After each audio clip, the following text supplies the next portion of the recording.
मुंबईतील आपला शिवसैनिक कार्यकर्त्यांना संबोधित करण्यासाठी मी माननीय उद्धव साहेबांना विनंती करतो.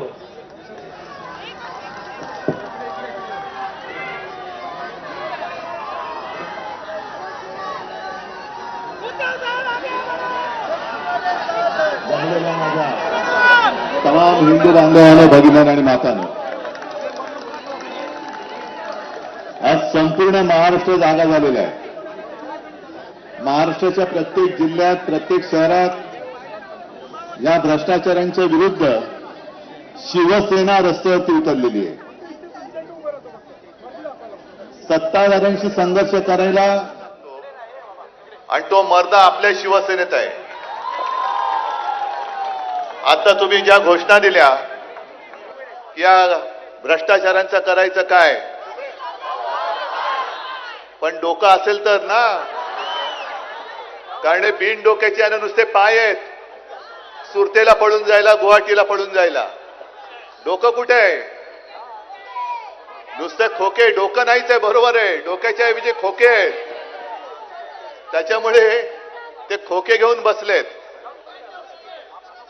खरोखर आपण आताही जी काही सगळे बोर्ड घेतलेत, कायद्याचे रक्षक बनले, रक्षक बनले भक्षक, सगळे मुखवटे आहेत.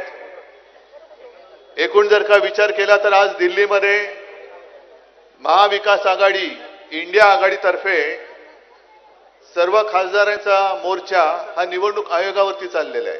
पण त्यांना पोलिस अडवतात असं मी आता ऐकलं. आपण भ्रष्टाचाराच्या विरुद्ध रस्त्यावरती उतरलेलो आहे. ही जी काय जुलूमशाही चाललेली आहे त्याच्या विरोधामध्ये आता जनतेला उतरावंच लागेल, आणि जनता उतरते. वाट बघते कोण आहे, नेतृत्व कोण करते. लाज एका गोष्टीची वाटते की आपण दरवेळेला सांगतो की छत्रपती शिवरायाचा महाराष्ट्र, शाहू फुले आंबेडकरांचा महाराष्ट्र, साधू संतांचा महाराष्ट्र, नेहमी महाराष्ट्र देशाला दिशा दाखवतोय असा आपला गौरवशाली अभिमान वाटणारा हा महाराष्ट्र या भ्रष्ट आघाडीने कितव्या रांगेत नेऊन बसवलाय. पाठीकडे एकदम भ्रष्टाचारात नंबर 1 पहिल्या रांगेत भ्रष्टाचाराची रांग लावली तर महाराष्ट्र पहिल्या रांगेत, पण विकास आणि नीतिमत्ता पाहिली तर महाराष्ट्र शेवटच्या रांगेत. अरे खरोखर लाज वाटते आम्हाला तुमची. आपलंही ज्या वेळेला सरकार होतं, मनोहर जोशी मुख्यमंत्री होते, आजपर्यंतची अशी एक परंपरा आहे की कोणत्याही मंत्र्यावरती आरोप झाले तर त्याची जबाबदारी घेऊन किंवा त्याची जबाबदारी त्याला देऊन त्या मंत्र्याचा राजीनामा घेतला जातो आणि चौकशीला सामोरं जावं लागतं. मी सुद्धा मुख्यमंत्री असताना राजीनामे घेतले. एक मंत्री तुम्हाला माहिती आहे कोण, अत्यंत वाईट आरोप होते, महिलेवरचे आरोप, बरोबर ना. त्याला सुद्धा वनवासात पाठवला होता ना, वनमंत्री होता, वनवासात पाठवला होता. अगदी केंद्रामध्ये सुद्धा अशा काही घटना घडलेल्या आहेत. मनोहर जोशी मुख्यमंत्री असताना 5 मंत्र्यांचे राजीनामे, शोभाताई फडणवीस, शिवणकर होते, घोलप होते, सुतार होते, आणि आणखीन एक कोणतरी होते, रवींद्र माने, आपलेच होते काही. पण तरी देखील तेव्हा शिवसेना प्रमुखांनी सांगितलं होतं की असं नाही चालायचं, जनतेच्या मनात संशय आहे, तुम्ही निर्दोष आहात ना, राजीनामा द्या, चौकशीला सामोरे जा, त्याच्यात निर्दोष असलात तर मी तुम्हाला पुन्हा मंत्रिमंडळात घेईन. याला म्हणतात कारभार, याला म्हणतात मग ते जे काय आहे ना शब्द जनताभिमुख. आता जनताभिमुख नाहीच आहे, नुसतं पैसे गिळणारं मुख आहे यांचं. ज्या पद्धतीने नुसते आरोप नाही केले आपण, अंबादास दानवे आहेत, अनिल परब आहेत, पुराव्यानिशी सभागृहामध्ये यांची लक्तर आपण वेशीला टांगली होती. पुराव्यानिशी कोण डान्स बार चालवते, आमचा मंत्री, कोण बॅगा घेऊन बसले, हा आमचा मंत्री. पण एक गोष्ट विचित्र किंवा चांगली अशी पाहायला मिळाली की जसं अभ्यास कोणताही असो, तुमची आवड कोणतीही असो, पण तुम्हाला सत्ता टिकवण्यासाठी कोणतं तरी मंत्रिपद आपल्याला द्यावं लागतं. पण पहिल्या प्रथम असं झालं की एका व्यक्तीला आवडीचं खातं मिळालं. कोण? रमी मंत्री. हे रमी मंत्री आहेत, क्रीडा मंत्री कुठे आहेत? शेतकऱ्यांची चेष्टा करतात, शेतकऱ्यांची थट्टा करतात आणि भर सभागृहामध्ये रमी खेळतात तुम्ही. मग कशात रमतात तुम्ही? शेतकऱ्यांना कर्जमुक्ती करण्यासाठी यांच्याकडे पैसे नाहीत, शेतकऱ्यांच्या प्रश्नांकडे वेळ द्यायला यांच्याकडे वेळ नाहीये, लक्ष द्यायला वेळ नाहीये. आणि देवेंद्र फडणवीस, आम्हाला वाटलं होतं की त्या भाजपचे हे कोणीतरी परंपरा पुढे चालवणारे असतील. पुराव्यानिशी आरोप केल्यानंतर बिना चौकशी कसली करताय? चौकशी करायची गरज नाही, मंत्र्यांची हकालपट्टी केली जाईल अशी आम्हाला अपेक्षा होती, याचा विश्वास होता. पण मुख्यमंत्री सांगतात नाही, आम्ही त्यांना समज दिलेली आहे की यावेळेला रमी नको खेळू, 3 पत्ती खेळ. ही समज, कोणती समज नाही, समज देऊन सोडून देण्यात आलेले आहे की पुढच्या वेळेला बॅग उघडी टाकू नको, बॅग बंद ठेव. पुढच्या वेळेला तू सावली बार नेऊ ठेवू नको, भर उन्हाचा बार काढ. हे बघा आलं ऊन. मग सावलीमध्ये डान्स बार नको, उन्हामध्ये डान्स बार कर. आम्ही समज देऊन त्यांना सोडून दिलेलं आहे, पुन्हा असं करायचं नाही. ठीक आहे, चांगली गोष्ट आहे. जर तुम्ही या भ्रष्टाचारांना पुरावे देऊन सुद्धा केवळ समज देऊन सोडून देणार असाल तर मग आमच्या उपराष्ट्रपतींना तात्काळ राजीनामा घेऊन त्यांना वनवासात का पाठवलं? धनखड कुठे आहेत? जगदीश धनखड अजून नुसतं ऐकलंय, राजीनामा का घेतला त्यांचा, त्यांनी राजीनामा का दिला? कारणच नाही समोर आलेलं. मी जेव्हा दिल्लीत गेलो होतो तेव्हा मला असं सांगितलं की धनखड हे या सरकार विरुद्ध काहीतरी कारस्थान करत असतील किंवा होते, हा संशय आला म्हणून त्यांना तडकाफडकी काढलं आणि गायबच केलं आणि गायब केलं. मग धनखडनं का नाही समज दिली हो की पुन्हा असं करायचं नाही? केलं तर मारीन, पट्टीने मारीन मी तुम्हाला, अंगठे धरून उभं करीन तुम्हाला मी. ही समज धनखडनं का नाही दिली? आणि धनखड गायब. म्हणजे जसं चीनमध्ये चाललेलं आहे, चीनमध्ये तुम्ही कळत किंवा नकळत असं म्हणतात की तिथल्या सरकार विरुद्ध कोण बोललं तर 2 ते 3 दिवसात तो माणूस अदृश्य होतो, कुठे जातो तेच कळत नाही. आज आमचे उपराष्ट्रपती, अजून नवीन उपराष्ट्रपती झालेले नाहीत, त्यांनी राजीनामा जरी दिला असला तरी मग माझी म्हणा किंवा नवीन उपराष्ट्रपती नेमले गेलेले नाहीत म्हणून उपराष्ट्रपती म्हणा आहेत कुठे ते तरी दाखवा. कारण त्यांनी राजीनामा देताना कारण काय सांगितलं? तब्येत बिघडली. मग कोणत्या हॉस्पिटलमध्ये आहेत? कोणता डॉक्टर त्यांना उपचार करतोय? का तुम्ही डायरेक्ट त्यांचं ऑपरेशन केलंय? काय नेमकं धनखडांचं झालंय काय? आणि म्हणूनच की ज्या दिशेने हा राज्यकारभार चाललेला आहे, ज्या दिशेने आपला देश, आपला महाराष्ट्र चाललेला आहे, आज परत एकदा आपल्या खांद्यावरती जबाबदारी आलेली आहे. हे जरा वेगळं आंदोलन आहे, हे शिवसेना स्टाईलचं आंदोलन नाहीये. शिवसेना म्हटल्यानंतर कसं आंदोलन होतं हे आपल्याला माहिती आहे. पण आज मी तुम्हाला सगळ्यांना, म्हणजे या इथून संपूर्ण महाराष्ट्रातल्या तमाम शिवसैनिकांना सांगतोय की 2014 साली ज्याप्रमाणे मोदींनी एक चाय पे चर्चा केली होती, तशी तुम्ही जिथे जाल, जिथे बसाल, चहाच्या टपरीवरती बसा, अगदी केस कापायला सलून मध्ये बसा, कुठल्याही रेस्टॉरंट मध्ये बसा, सावली बार सोडून कुठेही बसा. आता महाराष्ट्रामध्ये चर्चा करायची ती भ्रष्टाचार पे चर्चा होऊ द्या, भ्रष्टाचारावरती चर्चा.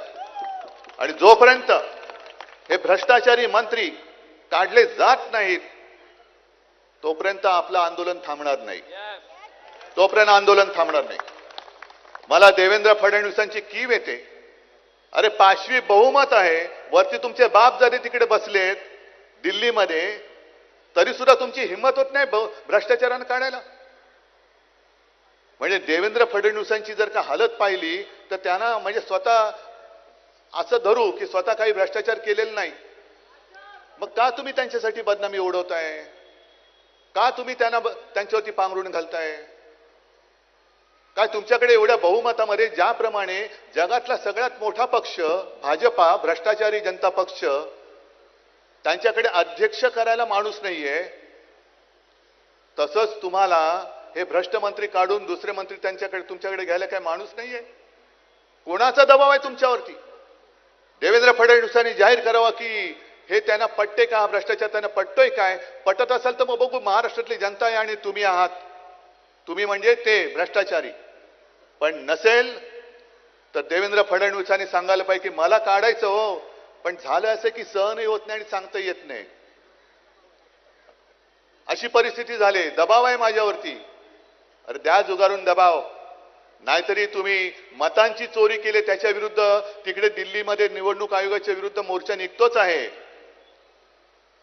आणि काँग्रेसने त्यांना एक चांगला शब्द दिलाय, चीफ मिनिस्टर नाही, काँग्रेसने म्हटले थीफ मिनिस्टर, चोरांचा सरदार आहे. तर हे पाप, कारण ह्या संध्या कधीतरी मिळतात, कधीतरी मिळते. मला सुद्धा संधी नशिबाने अनपेक्षितपणाने मिळाली होती. तुमच्या सगळ्यांच्या आशीर्वादाने त्या कठीण काळात सुद्धा आपण सरकार चालवून दाखवलं, महाराष्ट्र वाचवून दाखवला. अरे सत्ता येते आणि सत्ता जाते, पण शेवटी इतिहासामध्ये तुमची नोंद काय होते ते महत्वाचं आहे. म्हणून फडणवीसांना सांगतो की जर तुमच्यामध्ये जरा जरी अभिमान, स्वाभिमान आणि धैर्य असेल तर वरचा दबाव बघू नका, तुमचा खालचा दबाव जर का इथून वाढला तर तुम्हाला महाराष्ट्रामध्ये पलटा भोई थोडी होईल. आणि म्हणून ही आजपासून सुरुवात झालेली आहे. ज्या ज्या पद्धतीने जनतेमध्ये हा भ्रष्टाचार पोहोचवता येईल त्या पद्धतीने पोहोचवा. आधी गणपती उत्सव येतोय, पोहोचवा, त्याच्यामध्ये सुद्धा भ्रष्टाचारांच्या मंत्र्यांचे सगळे जे काय आहेत पुरावे त्याच्यानुसार सगळीकडे मांडा आणि त्यांना सुद्धा कळू द्या की आम्ही गणपती भक्त आहोत, या भ्रष्टाचारांचे अंधभक्त नाही आहोत. एक महाराष्ट्रामध्ये जो आवाज उठला आणि महाराष्ट्राने पुढाकार घेतला तर मला खात्री आहे की ह्या येऊ घातलेल्या हुकुमशाहीच्या विरोधात संपूर्ण हिंदुस्थान उभा राहिल्याशिवाय राहणार नाही. आणि आजचं आपलं हे ठिकाण हे शिवतीर्थच आहे, शिवाजी पार्क आहे, दसऱ्याला भेटणारच आहोत, त्यावेळेला तर बोलेनच. पण आज या शिवाजी पार्क मधून आपण ही भ्रष्टाचार जाळून टाकणारी मशाल घेऊन महाराष्ट्राच्या कानाकोपऱ्यात जाल आणि महाराष्ट्राला योग्य दिशा दाखवाल असा विश्वास व्यक्त करतो. सगळ्यांना शुभेच्छा देतो. जय हिंद, जय महाराष्ट्र.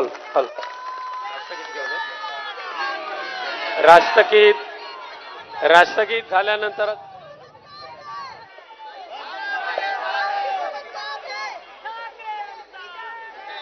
राष्ट्रगीत झाल्याशिवाय सभा संपणार नाहीये. तत्पूर्वी उद्या मुंबईतील गणेशोत्सव मंडळ जे आहेत आणि त्या गणेशोत्सव मंडळांवर सध्या महापालिकेच्या वतीने एक जिजिया कर बसवला गेलेला आहे.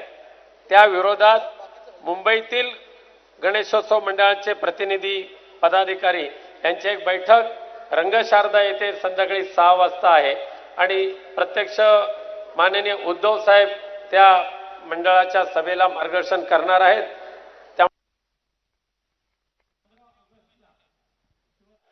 शिवसेना भवन वर आपण दरवर्षीप्रमाणे झेंडा